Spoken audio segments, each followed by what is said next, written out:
పెద్దవా నీ పేరేంది? బాలమని. ఎట్లుంది మరి ఇప్పుడు? ఏముంది, అడక తినాలి, చిప్ప పట్టుకొని అడక తినాలి. గీ ఇల్లుంటే గీక్కొని సున్నం గీక్కొని తాగుతాం పొద్దుగాల పొద్దు మీకు. మరి రేవంత్ రెడ్డి నేను వీక్తా కట్టలు కడతా, అందరి కట్టలు కట్టి నెత్తి మీద పెట్టుకొని అమ్ముతున్నాడు. మరే 4,000 ఏవి, ఇంట్లో ఒక మనిషికి 2,500 ఇస్తున్నాడు. అవేవి 2 దసరాకు చీరలు ఇస్తున్నాడు. అవేవి గ్యాస్కు 500 తక్కువ చేస్తున్నాడు. మరి అదేది ఏది లేదు. కరెంటు ఫ్రీ ఇస్తున్నాడు, అది కూడా లేదు. ఏవి లేవు మాకు. ఉంటే అంత ఒట్టు.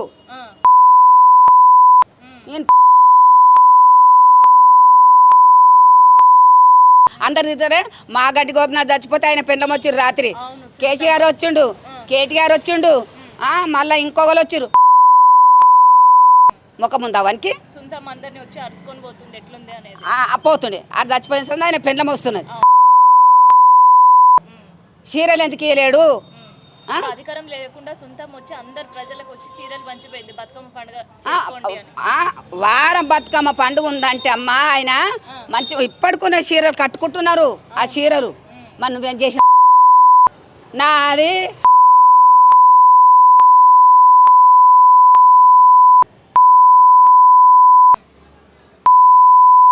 నేను మాట్లాడుతా ఒక్కదాన్ని, ఎవరు మాట్లాడుకున్నా సరే. అరే మంచిగా ఉన్నామా ఆయన పుణ్యం అంటాం. మీరు నమ్మును నమ్మకపోని ఆయన ఒక దేవుడు. ఇప్పుడు కూడా ఆయన గెలిస్తే మాకు ఏదన్నా ఒకటి చేస్తాడు, ఏదన్నా ఒకటి చేస్తాడు. మంచిగా చేస్తాడు, మంచిగా చేస్తాడు ఆయన. ఈ కొట్టుకొని చేస్తారా లేదా చూడు. మిమ్మల్ని కూడా కొట్టి చంపుతారు చూడు. ఏమన్నది పలానా అంటే అన్నారు. ఇంద్రమ్మ రాజ్యం ఉండే ఇట్లనే ఉండే నా కాంగ్రెస్ ఇట్లా లేకుండే. ఇంద్రమ్మ రాజ్యం అంటే ఏను అమ్మ, అది కూడా చెప్తా.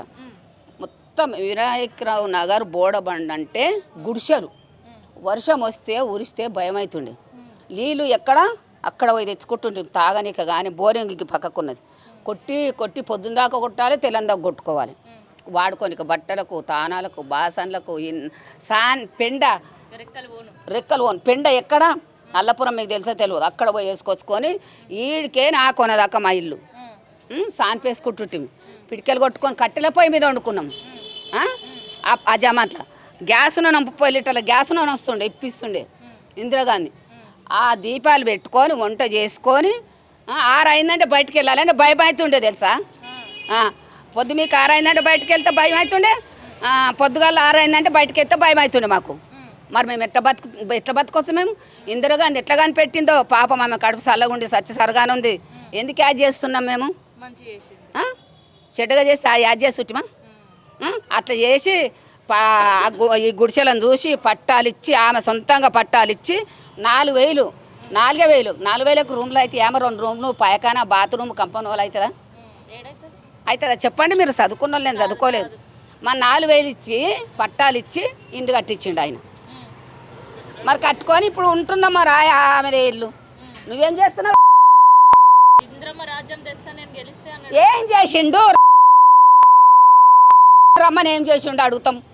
నేను అడుగుతా, ఎవ్వరు అడుగు, నేను అడుగుతా. ఏం చేసినావు రా? 2 ఏళ్ళకి దినం 2 ఏళ్ళ దినం అవుతుంది, 20 నెలలు అవుతుంది. ఏం చేసినావురా నువ్వు? అదే మరి కేటీఆర్ వస్తున్నాడు, మళ్ళా ఎవరు హరీశ్రావు వస్తుండు, మళ్ళీ ఎవరు ఈయనమ్మా రాజుగా ఎవరు రా ఈయన ఈశ్వర్ ఆయన వస్తున్నాడు. మరి వాళ్ళని అందరిని మోసం చేసినావు, పబ్లిక్నే మోసం చేసినావు. మరి నీకు ఏ ముఖం లేదు, ఏ ముఖం ఉందని తోలిస్తున్నావు? రమ్మని వాడిని. ప్రజలకు చెప్తున్నాడు కదా రేవంత్ రెడ్డి, మీరు గనక బీఆర్ఎస్ కి ఓటేస్తే మీరు అభివృద్ధి కాని పని అమ్మ, మీకు కాలు మొక్తా, మమ్మల్ని చంపేస్తాడు. నువ్వు నమ్మ కొద్ది తలవేగి ఆడుకున్నాక నేను ఛాయ్ కూడా తాగలి పెట్టి వచ్చిన. వాడు వచ్చిండంటే మాకు సావే ఉన్నది. ఇక ఇస్తున్నాడు, కొట్టుకొని చేస్తున్నారు ఆడ మహిళలు, కొట్టుకొని చేస్తున్నారు. ఏం చేస్తున్నాడు? ఎవడో పెట్టమన్నారు. నేను మా పిరి బస్సు పెట్టమని చెప్పినాం. జవానాల సంత ఉన్నది పిరి బస్సు ఉన్నదా? నువ్వు ఉట్టలేకుండొచ్చు, ఉన్నదా పిరి బస్సు? ఇప్పటిదాకా లేదు. నువ్వు ఎవడు పెట్టమన్నారా?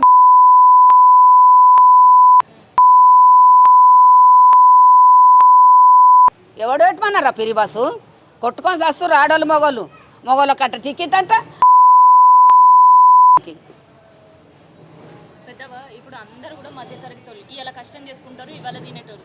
అట్లాంటి వాళ్ళ ఇల్లులు గులగొడితే ఏమనిపించింది? అరే గులగొట్టిండు ఒక ఇల్లు అన్న ఇండ్లు కట్టించిండు ఆయన, డబల్ బెడ్రూమ్లు ఇస్తాను కట్టిస్తే వాటిని గూలగొట్టిండి మొన్న వచ్చి.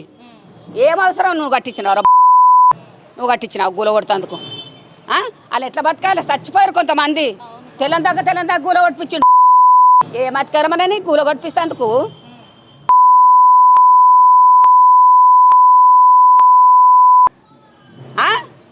ఎందుకు గూల కొట్టినావు? ఎవరో గరీబులు నూకలో గాలో గంజ కాసుకొని తాగి పండుకుందరు. ఎందుకు గూల కొట్టించిన? ఇప్పటికైనా మాకు ఏం కత్తున్నాము అమ్మా? ఏం కత్తుంది మాకు? ఇల్లుంటే సరిపోతుందా? ఏం తినాలి? ఏ సన్నబియ్యం తెచ్చి ఉండమ్మా, నా ఇంట్లోనే తెచ్చి చూపిస్తారా? సన్నబియ్యం అన్నాడు కదా మొన్న కూడా అన్నాడు ఇక్కడ మీటింగ్ చెప్పి, సన్నబియ్యం నేను ఇంట్లో తెచ్చి చూపిస్తా. అమ్మా ఇవి సన్నబియ్యం దొడ్డు బియ్యం చెప్పు బిడ్డ, చెప్పు. సన్నబియ్యం లాగైతే అవపడతలే. సన్నబియ్యం లాగా మరి ఎట్లా చెప్తుండు బా? మా చీరలు ఉన్నాయి రమ్మాను ఇస్తాం, కట్టిస్తాం. మేము కట్టిస్తాం, అని కట్టుకొని ఇంకా రాదు కదా, మేము కట్టిస్తాం. పసుపు పెట్టి బొట్టు పెట్టి గంధం పెట్టి నెత్తిల పువ్వు ఇగ్గు తెచ్చి పెట్టి నెత్తిల పువ్వులు పెట్టి తయారు చేస్తాం. ఆడ బస్ స్టాప్ కాడ నిలబెడతాం. ఎట్లా సన్నబియ్యం ఇస్తాను, సన్నబియ్యం ఇస్తున్నాను. ఈ సన్నబియ్యమా దొడ్డు బియ్యమా? ఏమనాల మరిగా? ఏమన్నా చెప్పండి మీరు. లాక్డౌన్ వచ్చిందా? 1500 ఇచ్చారు ఒక్కరొక్కరికి. కిండలు బియ్యం ఇచ్చిండు ఆయన. మళ్ళీ చీరలు బతుకమ్మ చీరలు దసరాకి ఇచ్చిండు ఆయన. చేసుకోవాలని మంచిగా చేసుకున్నాం. మరి మన పండుగలే లేవు, ఒక్క పండుగ లేదు. నమ్ముతారా మీరు? నమ్మరు. మరి ఎందుకు తోలిస్తా?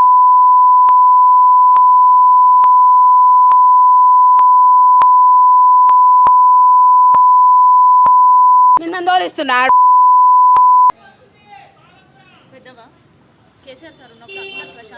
మంచిగా ఉన్నామమ్మా. అమ్మ ఇప్పుడు కరెంట్ లేదు, నీళ్ళు సరిగా వస్తలేవు.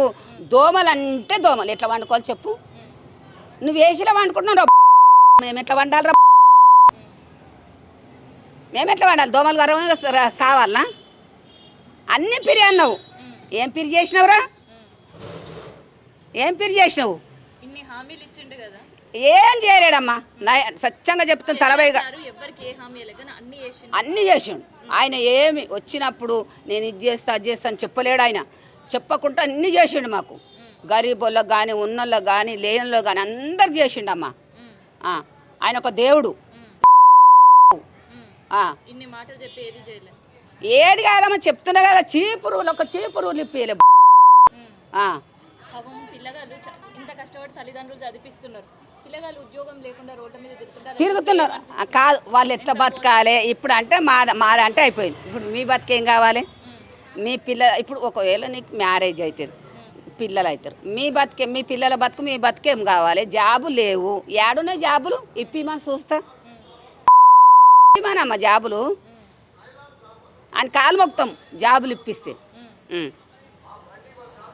మరి పొద్దున్న లేస్తే కేసీఆర్ సార్ అప్పులు చేసిండు, నేనేం అప్పులు చేస్తలేనని చెప్తున్నాడు. అప్పులు చేసినాడు కేసీఆర్ సారు. కేసీఆర్ సారు అప్పులు చేయలేదమ్మా, చేయలేదు. సత్యంగా చెప్తున్నా. కేసీఆర్ సార్ ఒక్క నయ పైసా అప్పు చేయలేదు. ఇంకా మీద నువ్వు చేస్తున్నావు. కరెంట్ బిల్లు మా పనం కడతనే ఉన్నాము. నీళ్ళు లేవు, కరెంట్ లేదు. మళ్ళీ ఏంది గరీబులనైతే ఇప్పుడు నా పరిస్థితి బాగలేదు. నా కోడలు నా కొడుకున్నారు, నన్ను కొట్టి చంపుతారు, తిడుతున్నారు. నా ఇంట్లోనే ఉన్నారు మీద. నేను అంతమందికి చెప్తున్నా, చెప్పాలని ఆమెను అంట గిట్లా బాధ పెడుతుర్రంట. పొండ్రి ఎలగొట్టుర్రు ఇంట్లోకైనా సామాన్ ఇట వాడని చెప్పమని. ఆయన కాళ్ళ కిందకి ఎనిగిపోతా నేను. ఎందుకురా?